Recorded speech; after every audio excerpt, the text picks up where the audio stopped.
Dalibor for passing on the word to me.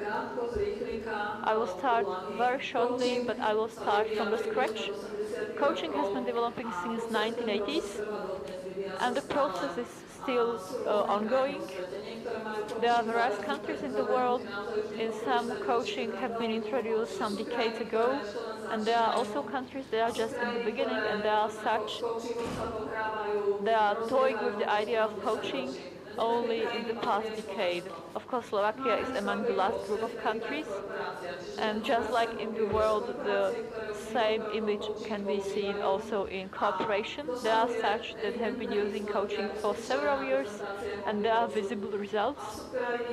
And there are such corporations who didn't use or haven't yet used coaching because they don't believe this, or they don't want to change their comfort zone or routine, or they are unaware of coaching. And there are such that tasted a little bit of coaching, they are just starting and it's in the boom. So let us look at what are some criteria based on which these organizations choose their coach. So we started something like this yesterday in a discussion, so I would like to hear from you. I have a question. Based on what criteria do corporations choose their coaches? How do they know somebody is appropriate for them? Yesterday we had a kind of workshop on this topic. I think the most important criterion that I see is what kind of accreditation, what kind of professionality level is there, what experience is there, and reference and the coach's personality. So much from me. Does anything else occur to one of you based on which you would opt for? Most often the references play the main role. Personal experience or the first contact with the coach, where I can feel some certain chemistry or sympathy, something like this. If there is none, I look for another. When we're speaking of certification, of course there is certain notion that there are some credentials, there is a system of accreditation. This terminology has been used earlier today. Not every organization or person who is a coachee works with these terms on the level as presented here. For example, take a person who goes to sales skills training, and this person starts some pre-sales activities, sales and post-sales. They start creating certain activities, they learn how to ask questions, listen actively, and so on, and they close certain business case. And there is active listening, there is asking questions, and these are basic coaching competencies that person may think, okay, so I went through this course, I developed these two skills, so perhaps it's a good idea I can be a coach. Well, there are many certificates that people send to us, and if a corporation looks for a certificate, but no certificate is like the other, so we have to know which one is the appropriate one. Is it just about the coaching training, or is it a comprehensive coaching process, just like mentioned by Lisa and Dalibor? And we have to differentiate between these. Is the market saturated with enough information? No, we are just beginning. So far, people have no idea what to base these decisions on. But for us in Slovakia to discern between these, unlike in the world where there have been a lot of promotion on this part of credentials, in here we have a low consciousness or awareness of how to opt for the right choice and use some kind of supplementary tool or aid. Because in the first contact there has to be a certain kind of reference and so on, and also the certification system is an important benchmark of having a certain system or certain method of checking the coach. Well, what do you think?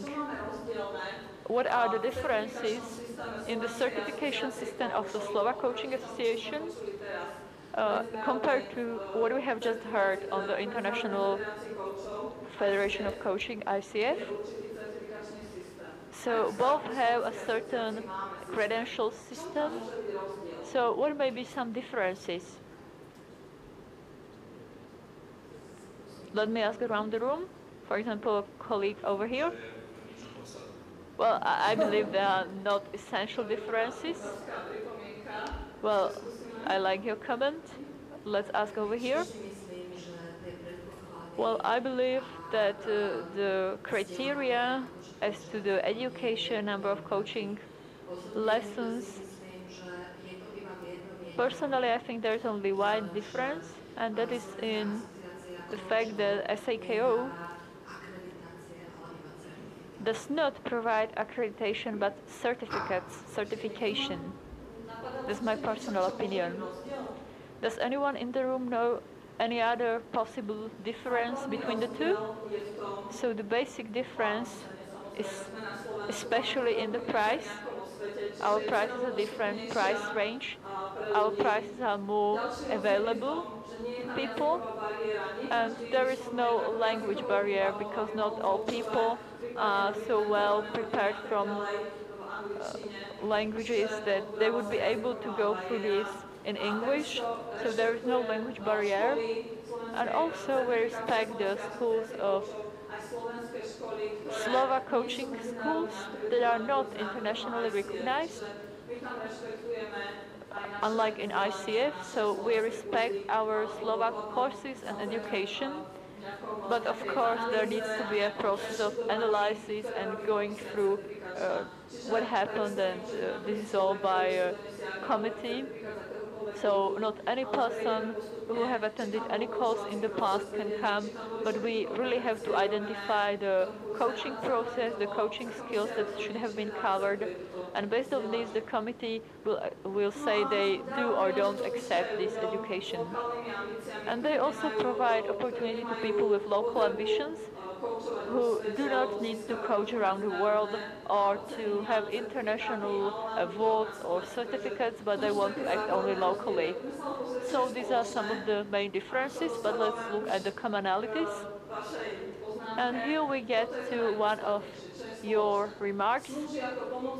So it serves as a supplementary tool when choosing an appropriate coach either for managers or companies, and it enables to identify and distinguish between coaching and any other supporting positions such as therapy, mentoring, consulting, etc. Because all these professions have some common features, but there are certain differences, and the certification system clearly distinguishes who is the coach and who isn't, and what kind of process is really ongoing. And we can then clearly say, okay, I want to choose this coach based on this or that criteria. And it's based on the ICF international standards as well, which is the largest organization who first introduced this credential system, and there is a lot we can look up to them for. So in Slovakia there's only one level, and that is ACC, as you could have seen in the previous presentation. And of course there are certain requirements that are there, except for accepting there's the Slovak price, there can be a Slovak training, but of course all other criteria have to be there that are present in ICF as well.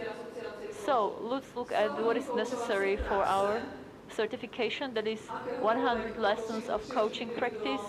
It can be one-to-one, team or business coaching, life coaching, whatever type, but it has to be practical coaching.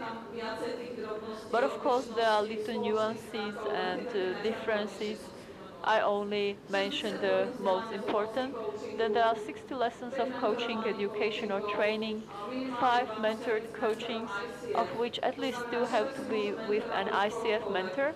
They may choose any mentor from Slovakia or abroad, it's up to them who they get along with well, but they need to have at least 2 from an ICF coach, ICF mentor. And 2 letters of recommendation need to be sent to the committee proving that this person has coached with this mentor.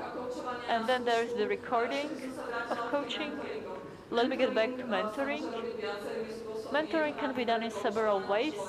It's the choice of the person being coached, depending on the client, whether there is, for example, coaching in the form of supervision.